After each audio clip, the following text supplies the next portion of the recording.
बिबारनाव साबिया खालामनाय आरो सेस्ता जोंनि जेरै दा बिसि बासियाल' बै साख्रि मोनगोन लेखाफोर हागोन होननाय थारैनो बै समाव जुदि बिसोर बुंनांगौब्ला सारा भारतनि मानसियानो बे साख्रिखौ एप्लाइ खालामनो हागोन होननानै ओंखायनो प्रबद बिदार सोरबा राजीब बांगाला खाबु थाखा होनानै दासिमबाबो जों थांनो नाङा ओरैनो बिटिसिआ एकदम फिसा खालामनो थांगासिनो दं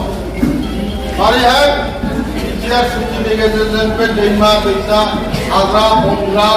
बिलो आसलेन बिदि कन्ट्रल लादों आसाम सरकारनाव दाजाबो दाथ' दंखायो सुक्तियावनो बिटिआर दा दाजाखौ हरनानै थिगैनो मोनबाय गाबोन सुबुर खिन्थु दानख'नायखौ आरम्भ खालामो दा बिटिसिआ ओरैनो मोनसे स्क्रिनिं जागोन अब्ला बुंगोन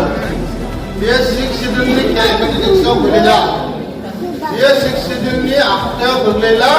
बेखौ मा खालामनांगोन सेटेलाइट बे राभा हासंबादि मिसिं अट'नमास बादि खालामनाय जाथोंसै होननानै जोंखौ मा खालामदों गोजौनि गाहायाव नारथेनानै मानगोनां रायजोफोर इन्ट्र' भिडिअ'आव जाय खोथाखौ नुदों बेयो जोबोद इम्परटेन्ट बिथाङा मानगोनां श्रीजुत कुमार चन्द्र नार्जारी 9 नं बनरगाव समस्तिनि बिपिएफनि बिथाङा केन्डिडेट स' बिथाङा बुंनाय खोथाखौ जों बयबो रायजो राजाफ्रा जोबोद गोसो होनो गोनां बाथ्रा मानोना दिनै बिटिसिआव इउपिपिएलआ फेक्टर नङा बेखौ बयबो मिथिखायो नाथाय इउपिपिएलखौ बाद दोननानै बिजेपिआ दिनै फेक्टर जानो थांगासिनो दङ खार'ना जाहैबाय मा जुदि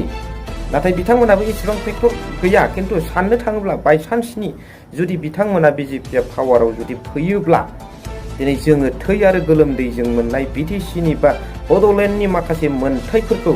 दिनै सारा भारतनि मानसिफ्रानो इन्जय खालामनो मोनजोबगोन दिनै बिथाङा इन्ट्र' भिडिअ'आव बुंनाय खोथाखौ नोंथांमोना नुनो मोनबाय जे दिनै साख्रि बाख्रिनि खेथ्रआव एप्लाइ खालामनायाव अनलि बिटिसि बिदि होयोमोन नालाय बा बड'लेण्ड